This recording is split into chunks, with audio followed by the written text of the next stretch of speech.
There's been big changes to the NDIS recently, but what is the real impact that these changes are having on allied health businesses across Australia? They've made cuts to what allied health providers can charge, and it only dropped 2.5 weeks before the changes had to be implemented.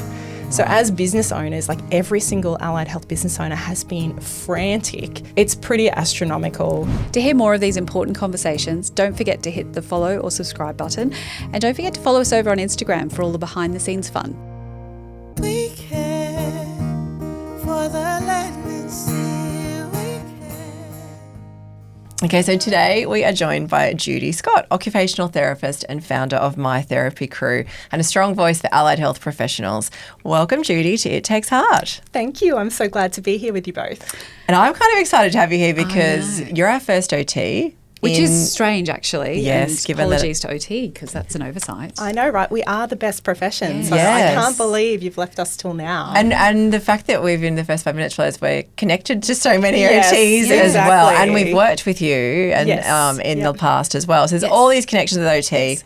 Yep. But you trained as an OT, I did not. So for me and for everyone else, what is an OT? What is occupational therapy? Because don't you think that is like no one ever knows what they do? Yes, And I yeah. remember even starting the degree and thinking, I still don't get it. Yeah, 100%.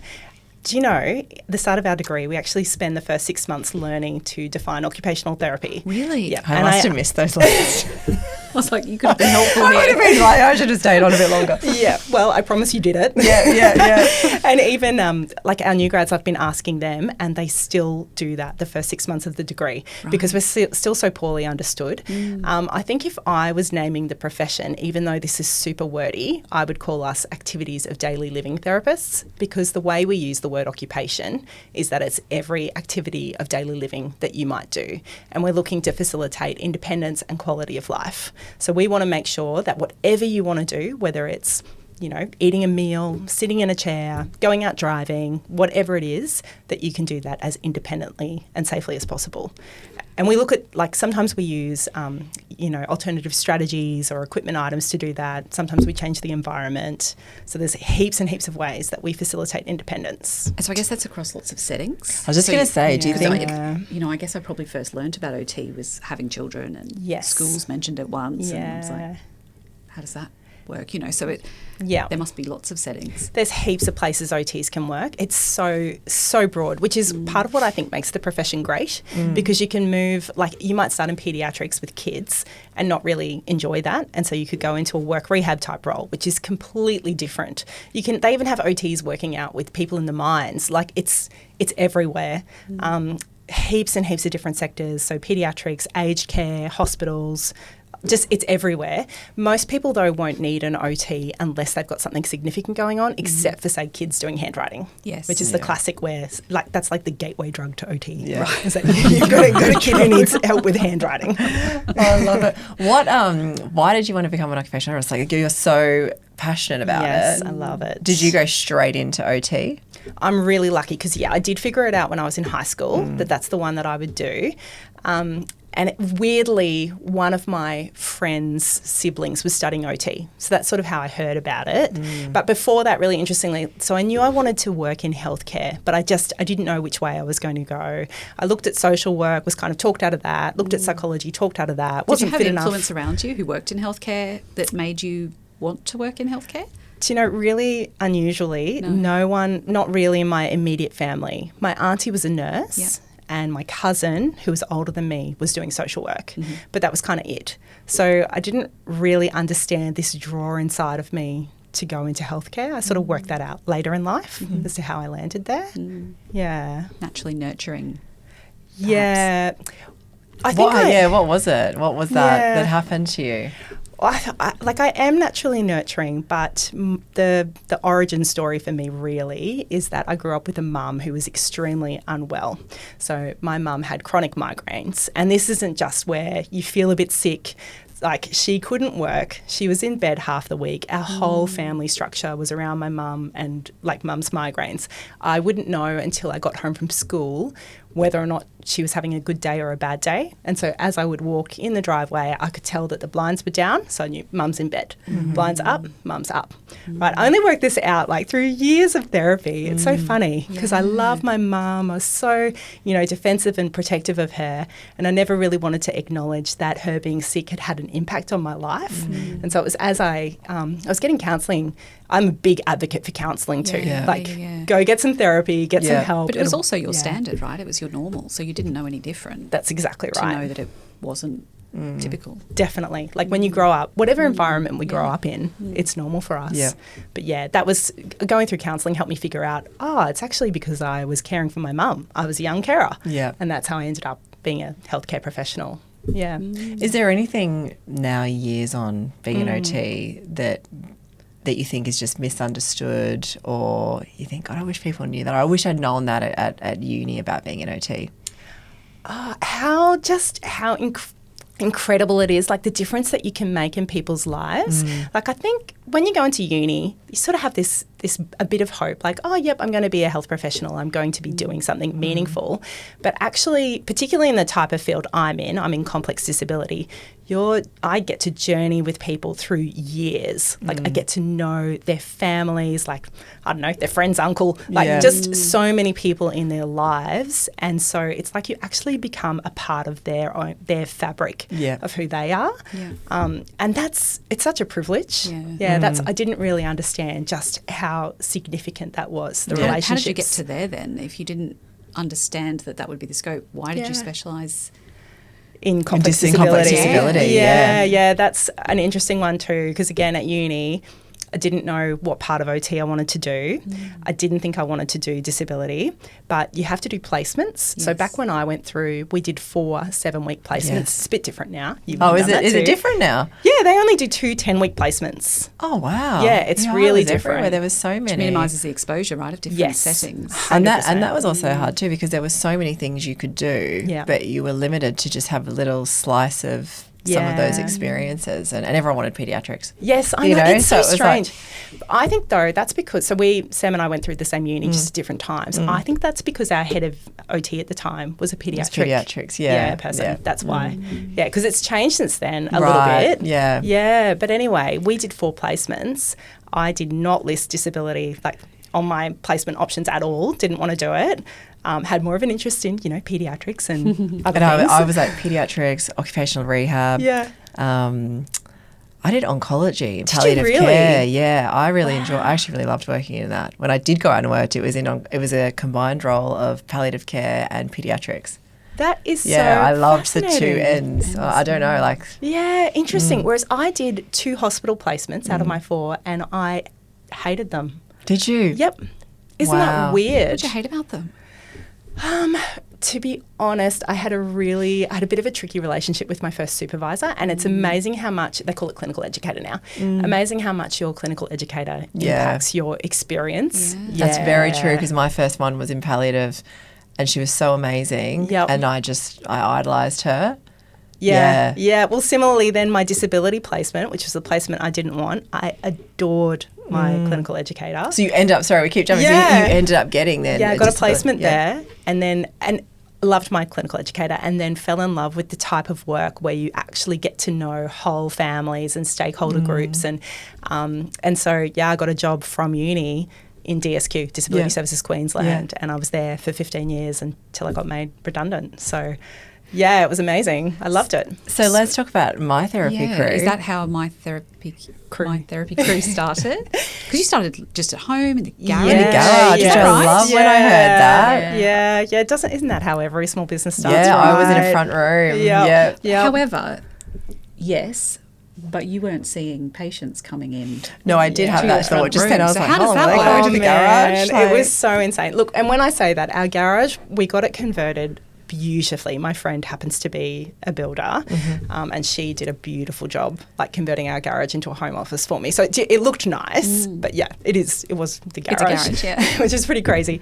So had you been made redundant and then you made, or had this always been ruminating for you going, oh, no. So I loved my work in Disability Services Queensland, and then we all had warning for about 3 years we were going to be made redundant. That's a really weird way to work, like to have a 3-year looming date. Yeah, it's like I'm going to break up with you soon, but not yet. But just wait. It was hang in there. Yeah. It was very strange, but it was because I loved my job. It was worth it to me to stick it out to the end. Like people kind of peeled off as we went, but for me, I stayed, till the redundancies came out. And then the only way at that time, because OT wasn't the world that it is now, where now there's OTs are just in high demand and can go get a job anywhere. Yeah. That didn't exist yet then. Yeah. And the only way that I knew that I could keep working with the client group that I loved was to work for myself. And we didn't have anything like non-competes because the government was winding up. So there was nothing saying you can't work with your clients because there was nowhere for these clients to go. And I was well known in the industry in Southside Brisbane because that's where I'd been working for 15 years. Yeah, so I had heaps of people who were like my clients who were looking for a service. And so, got made redundant, went on a week-long cruise with my family and then came back. And it was amazing. I came back to so many emails and messages and requests for work. So, it was a really crazy time. So, I worked for myself. I tried to go out to clients because of the fact that it was at my home. And did you have kids running around the house? Yes. Or like what phase of life was this? Oh my goodness, because it's a few years ago now. So my oldest is now 19, but when we started the business, she was 14, but I was working for myself before that. So, they were between 8 and 13, my kids. Yeah. I've got 4 of them. Sorry, that was a reaction. So busy. I just got that reaction. No, beautiful. Are you okay? Oh my God, I feel like 3. I'm so outnumbered. I'm like forever. If everyone's got shoes on, it's a win. Yes. Oh yeah. It's absolutely a win when everyone's got shoes on.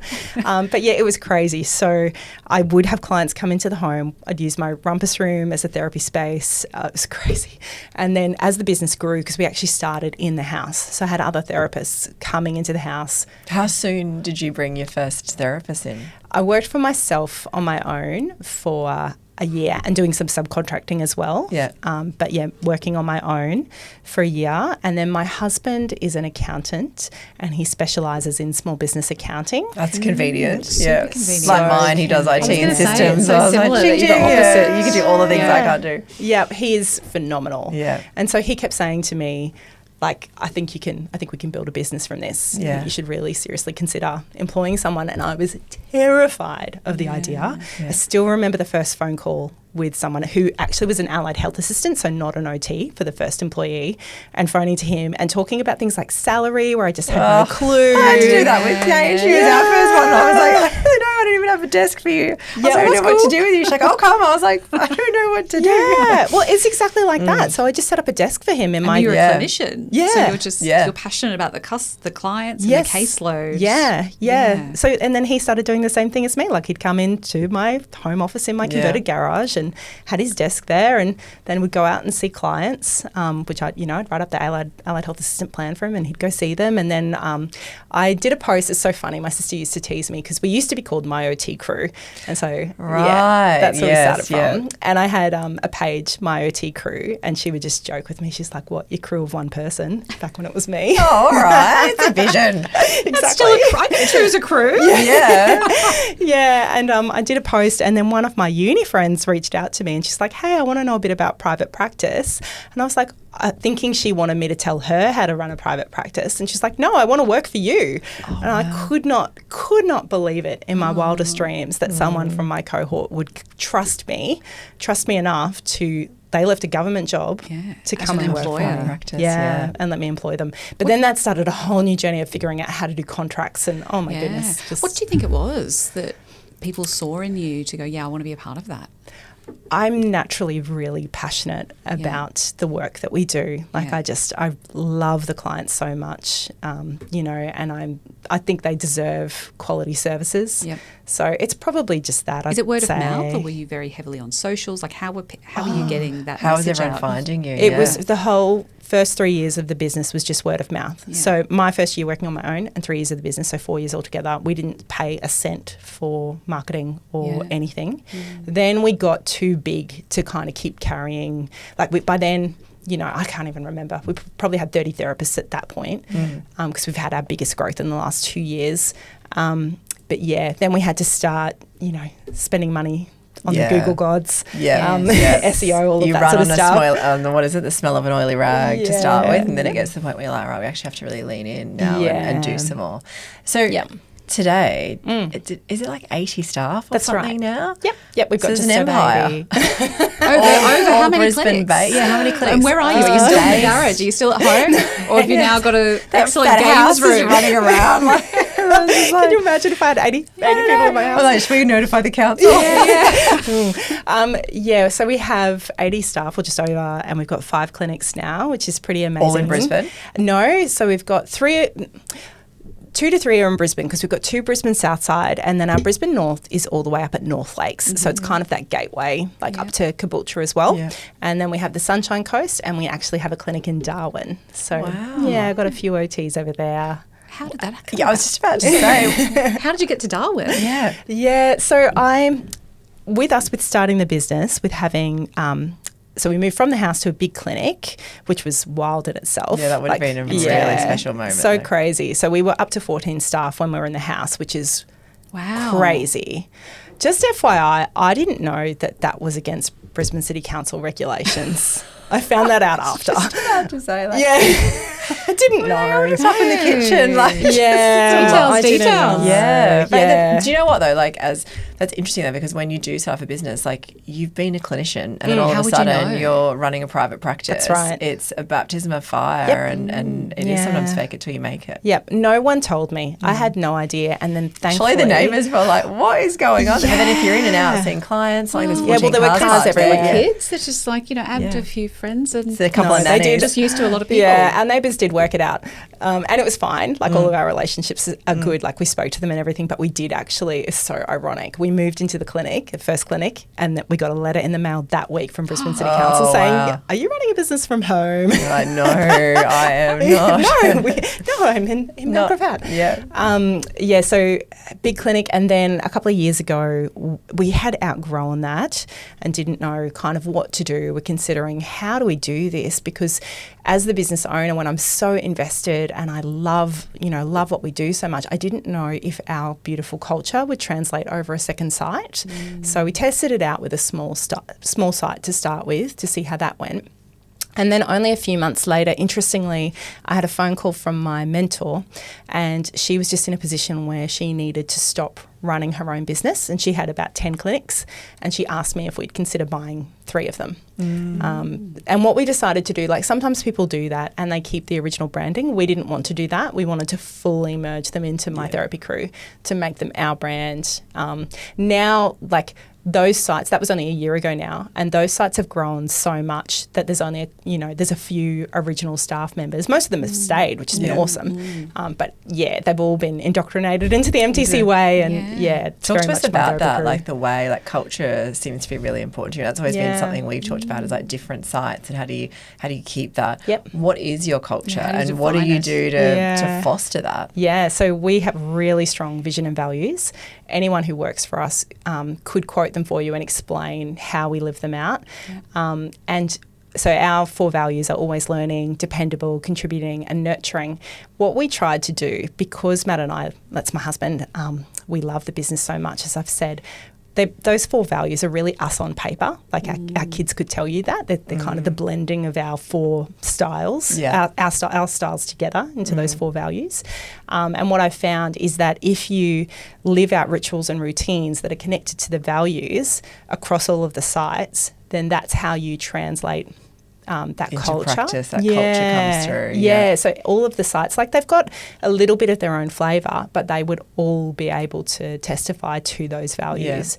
So we have in-house professional development in every single site once a fortnight, things like that. We have one of our ways of nurturing is we put on a weekly lunch for all of our staff. So every single site, that means I'm catering 80 lunches a week. Wow. I imagine that's pretty rare in health for someone to have that Even sort of not even environment. health, like other Or businesses, any business, right? any Like business it's all really, that but stuff that particularly- people go, oh, it's too costly, or what's the value in it? But it's Yeah. those Yeah. it's those memorable moments. That's it. Well, it's because for me, like, and I know this sounds so altruistic, but it's just part of who I am and who my husband is. Like, we really want to create a beautiful place for people to work, and that's why we invest in this way.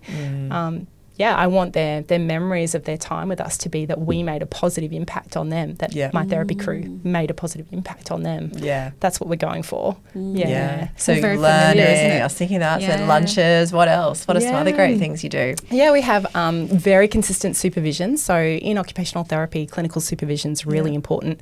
And we have experienced therapists. Oh, sorry, we're not just OTs now. I was just going to say, Yeah, how's the I was business just about to say, diversified? who else is coming? should And is there have- uni students now coming out and doing placement with you? Yeah. I mean, Yes. like, So that's it's not- full circle, hey? It's like- not 80 OTs. No, it's not. how- sorry, I yeah. neglected kind of that step along the That's way. all right. So Talk us through the makeup. yeah, we have physios and speech pathologists. We have a music therapist. We have behaviour support practitioners, and we have allied health assistants, and then a really big administrative team.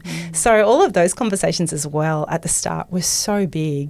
The first physio that I hired, like, he was somebody that I knew. I didn't know him well, but I knew him enough to have a conversation, because you've got to be really brave to be the first of your discipline to come in when it's, so heavily OT based. But yeah, he's done a phenomenal job of growing our physio department. And then same with the first speechy. She was somebody I worked with back at DSQ, and she was brave enough to come over and be my first speechy and pave the way. Our music therapist actually did a placement with us, even though we didn't have any music therapists, because that's part of how their degree works. They have to do a placement in a place which doesn't have music therapy. Right. How And fabulous is that? to try and create something and have Yes. a thought of where could I fit Yeah, absolutely. and add value. Yeah, so then over time, we've now run new graduate programs 3 years in a row, because I think we've got such great clinicians, and I want to keep feeding into our professions. Yeah, so and that graduate year is so key. Like, if they've got great mentors, if they're with a great team, like, that's what keeps them really sticky to the profession. Whereas I think if it's not a great first year, that's where they're gone. Yeah. And are people still choosing OT, like in the same levels that they were? Is it growing? Is it declining? Where is the, people It's- going into it? It is so much bigger than it was when I studied. Yeah, wow. Like, when Sam and I went through, it's like we had 90 people. I was who just going to say, we had graduated. 90 people in the year I went through. Really? Yeah. And And compared to now? Oh, now there's like 10 unis that do it in Southeast Queensland or something like that. Yeah, Whereas wow. before it was on the UQ. Why is there such a, you said earlier, like, there's such high demand for OTs now. Why? What's different? Yeah, so I think it's because as OT has evolved and people can see, because it's so broad and you can see the real life application of OT in all these different spaces, it's naturally been in demand. One thing that's definitely driven it is if you've heard of the NDIS, that's been a big driver in OT, because a lot of the NDIS decisions are based off occupational therapy reports. Right. So talk us through NDIS. What is it? How does it interact, I guess, with you and your business? Yeah, so What's the role of the What NDIS? yeah, what's Why the it's role of it? introduced? What does it stand for? All the people, when my mum's listening right now, like, educate her. Yeah, I would love to. So we always talk about the NDIS, but there's two different things. So there's the NDIA, National Disability Insurance Agency, and that's actually the public service department. Yeah. Those are like the government workers. Yeah. Right. And then we commonly just say the NDIS, National Disability Insurance Scheme. But the scheme is actually the dollars. It's the Yes. money behind funding. it. Yep. But everyone's just so used to just saying the NDIS. Right. Really, it's the NDIA that we interact with, Right. if that makes sense. Yeah, that's interesting. Yeah, so what they did back when I was in Disability Services Queensland, all of the services for people with disability were run by the states. Okay, so every state had a different system. If you worked for the equivalent of DSQ down in New South Wales, you actually tended to work more with people with physical disabilities. In DSQ in Queensland, we worked with people with intellectual disabilities, and you had to have an IQ rating of less than 65 to be eligible. Yeah. So there were heaps of barriers for people getting services. So what they decided to do, and they wanted to make it more uniform across all of the country, is they reabsorbed all of the state funding back into federal, which is why we were all made redundant, because they had to pull that money back. Right. And then they popped it into federal and then spit out this scheme that is supposed to support people with disabilities, any kind of disability, all around the country. Right. So was Yeah. that a good thing at the time? Yeah. Or how was it, was it received well, problematic? Such a complicated question. I was just about to say that from your face. I was like, yeah, it's so complicated because yes, in principle, yes, it's a good thing. Absolutely. So many more people are eligible for services now. We in the state government, it was so difficult because there were people that would like only just miss out on being eligible for a service for us. And if there was no non-government option for them, they just wouldn't get a service. Like they wouldn't receive support and help. And so is this about people being able to pay for the service or even accessing if they chose to fund it themselves? Was that an option, or this is even to be acknowledged in the service? So anyone can pay for services like our business. For instance, we would see anyone, whether they're... Back then there weren't really private services. So like there might have been small therapy companies, or people would go see physios. Like physios have always seen provided mainstream services. But, you know, it would just be like a mum who wanted to get assistance for handwriting for their kid. It wasn't the way it is now. Really, the NDIS provides funding for people to receive services, and they have their own plans. So where before in state government it was block funded, so I was attached to a house. I was the OT for a region, depending on what team I was in. So if you were in this region, you had no choice about the matter. Judy Scott was your OT, you know. Whereas now people get their own funding plans and they choose where they get their services from. Okay. So has that lifted the quality of services too, because people are opting to choose their provider? Yeah, I think so. Like it definitely relies on the provider having strong ethics, which I'm proud to say we do.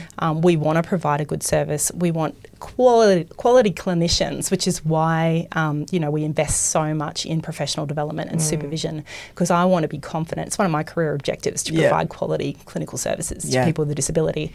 So I want to be sure that the therapists I'm sending out who are representing MTC are doing a great job.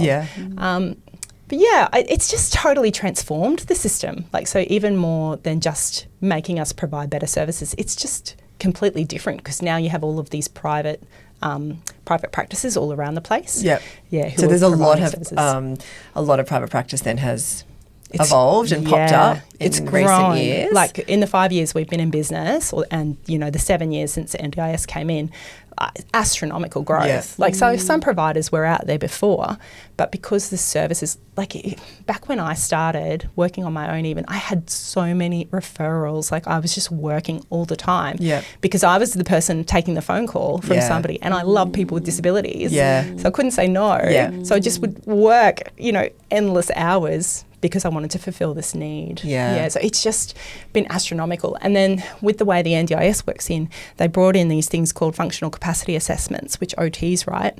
And then they kind of, it's like they legislated it, like you have to have a current FCA to be able to, you know, if you need a change in housing in the NDIS. So there's all of these... all this work's being created. Just heaps and heaps of work. But then has there been some changes, though, to the NDIS recently? Yes. What are those changes? What does it mean? And what do they mean? Was it broken or...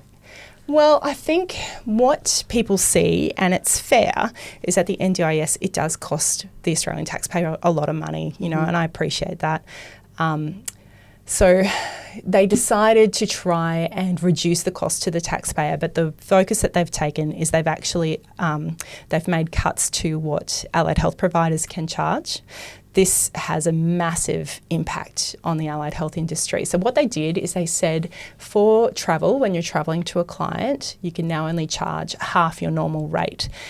In our type of work, when you're working with people with complex disabilities, we have to travel to their homes. Like, yes, we have 5 clinics. Our clinics are beautiful. We have some clients who can come in, but for many, many clients, like that's just not the way they can receive services. And what do you think is the idea behind that? It's a very specific cut, isn't it, of travel?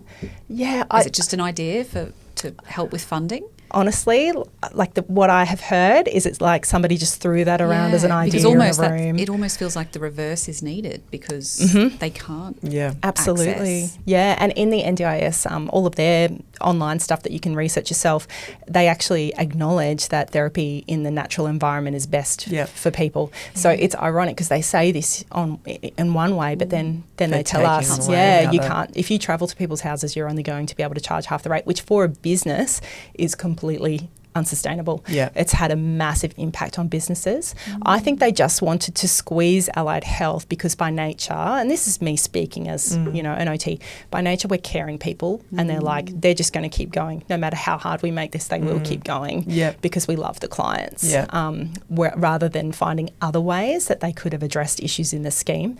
They also, most insultingly, they lowered some rates. So they lowered the charge-out rate for a physiotherapist by $10 an hour. And I just think anyone with any kind of understanding of business would know this is going to have a huge impact on all of these providers. Yeah. Are they not seeing it as a valuable, is it a nice to have service versus a need to have, is it? Yeah, I can't make sense of it because within the way the NDIS is set up, they're reliant on work from the allied health professionals. Like we're the only part of the scheme that actually focuses properly on capacity building, so trying to increase a person's independence. And they're reliant on us, like we're the ones who write all the reports to get the person wheelchairs or whatever it is they need. You have to do all of those trials in home or in the community. You just simply can't do it in the clinic. You can't mimic, you can't assess it properly. If I just did it in the clinic, I kid you not, the NDIS would write back to me and say, where is your evidence that this is going to work in their home? So I honestly think it was just so short-sighted. It must have been. When the original price guide dropped earlier in June, it was so funny because the one that came online actually had errors in it. It had all of these red lines and errors in it. And we're like, somebody has done this so hastily. This is still the draft. It's still in draft form. And it only dropped 2.5 weeks before the changes had to be implemented. Wow. So as business owners, like every single allied health business owner has been frantic. So we've been frantically advocating. So if you go on my Facebook page, which I made public, which I never do, there's all of these videos of me just trying to explain what's going on to get people on board to sign the petition.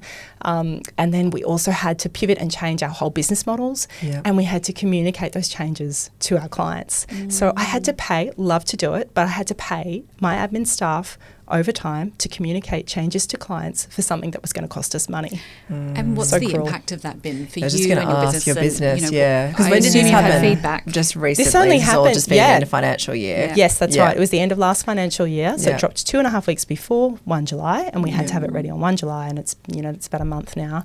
So it's pretty astronomical. So I'm sure clients would respond.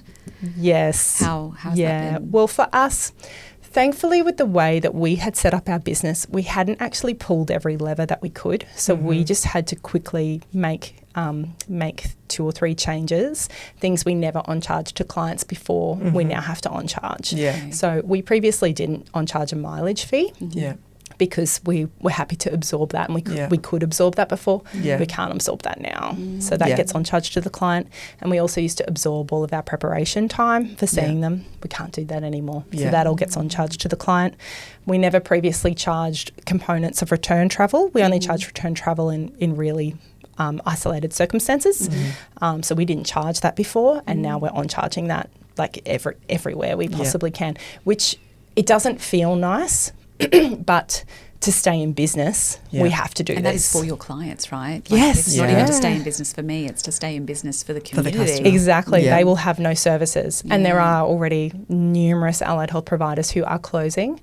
And there are others where I've seen they've had to make people redundant. And even others where I've seen they're negotiating conversations with their staff and lowering salaries, which is just awful. And that's already in such a short period of time. And you mentioned there about physio rates dropping. Rates. What's happening with pay rates across the board? If this is happening and people are having to ask staff to get paid less, what's actually happening in the awards?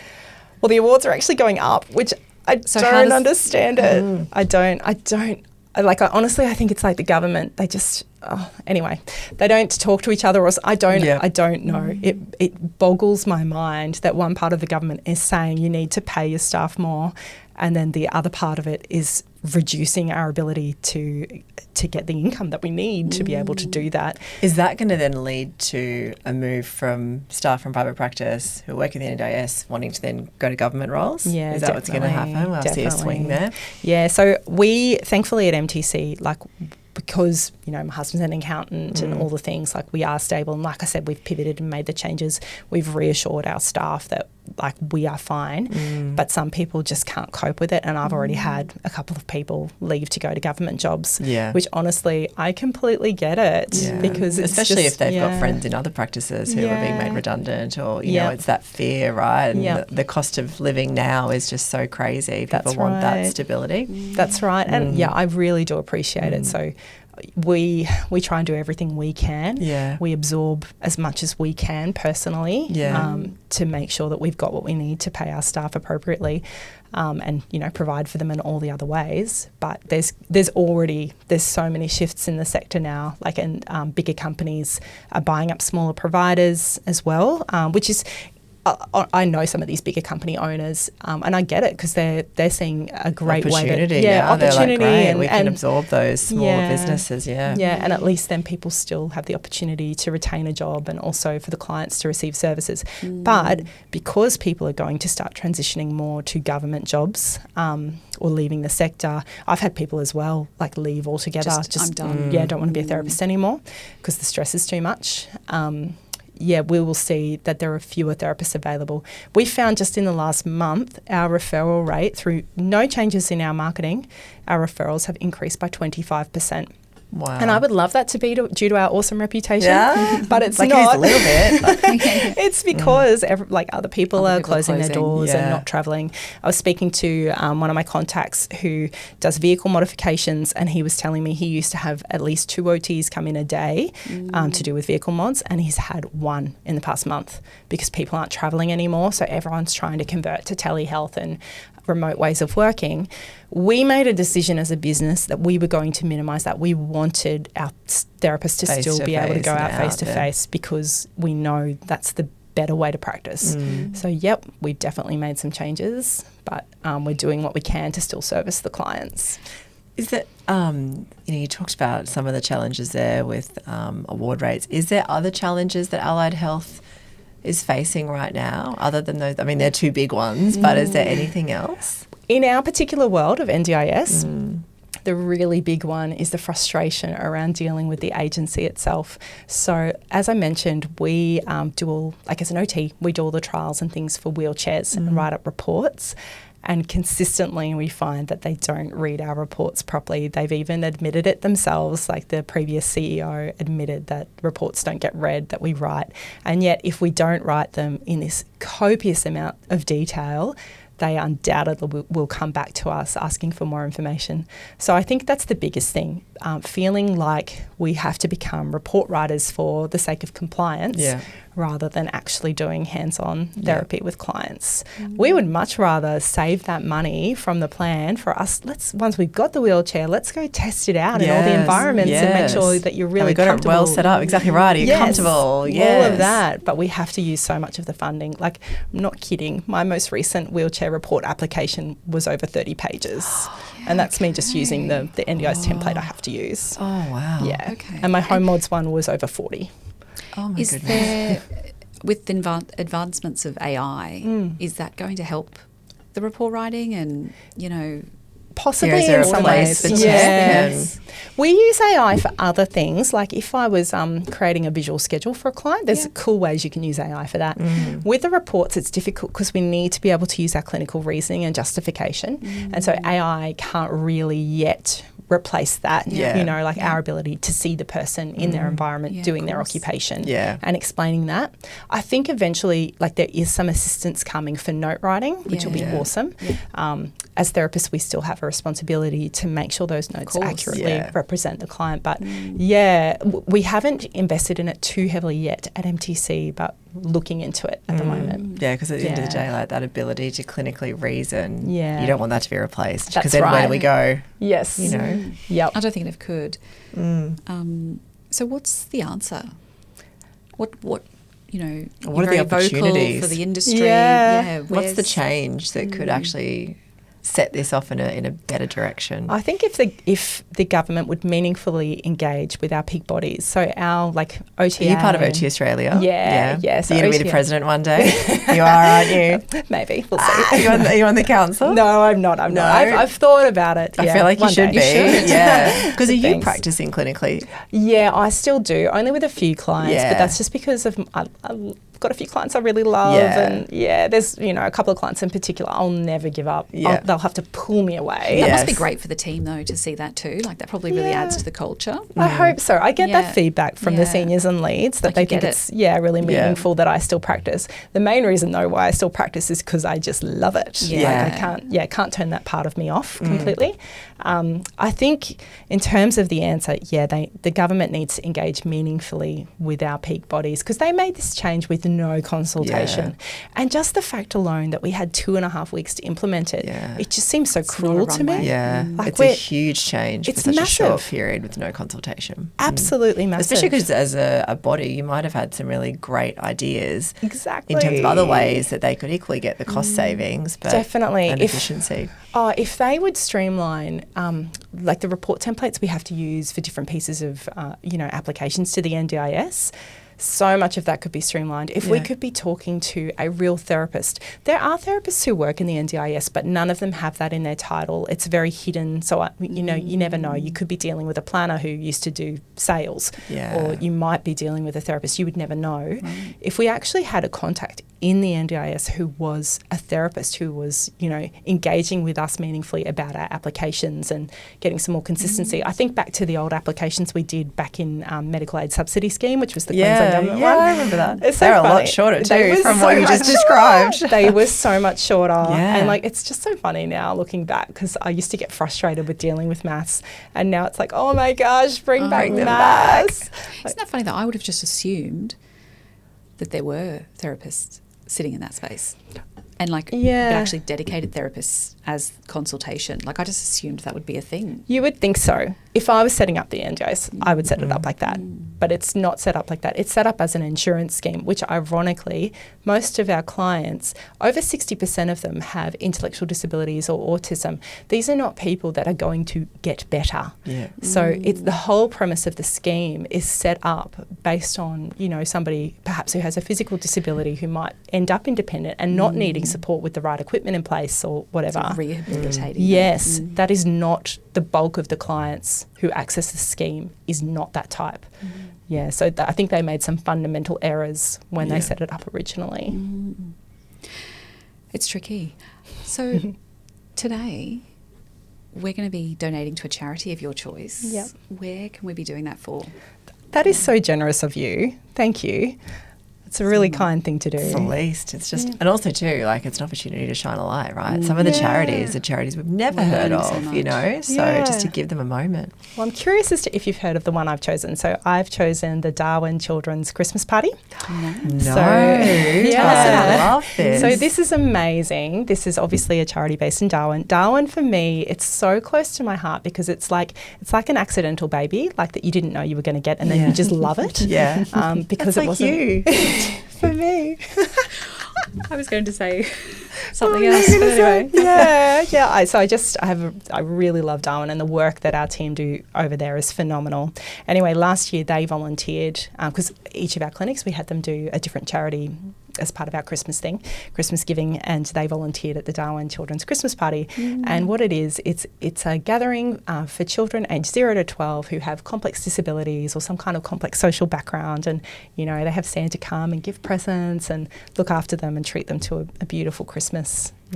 Children that otherwise might not have had such a thing. Yeah. That is incredible. So I'd love to Great support to them. learn about. Oh, yeah, we would absolutely love that. Thank you. We've done a few over the years just internally here with some. There was one in Brisbane, the Variety Children's Christmas Party, similar thing, and it was just so special being able to give back and, create Christmas for families. So Absolutely. Well, I was very proud of our Darwin crew last year when they That's a went and great volunteered choice. there. I love it. Judy, thank you. I have just so enjoyed this, and I think learning, we've learned about what an OT is. Maybe I should go back because it sounds like it's a little bit better. Maybe I tapped out too soon. I don't know.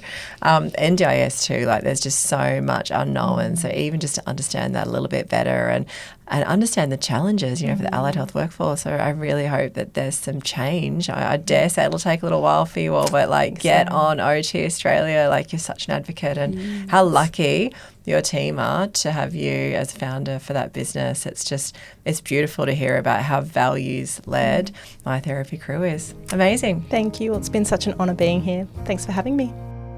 We care for the land and sea. We acknowledge the traditional custodians of the land of which we meet, who for centuries have shared ancient methods of healing and cared for their communities. We pay our respects to elders past and present.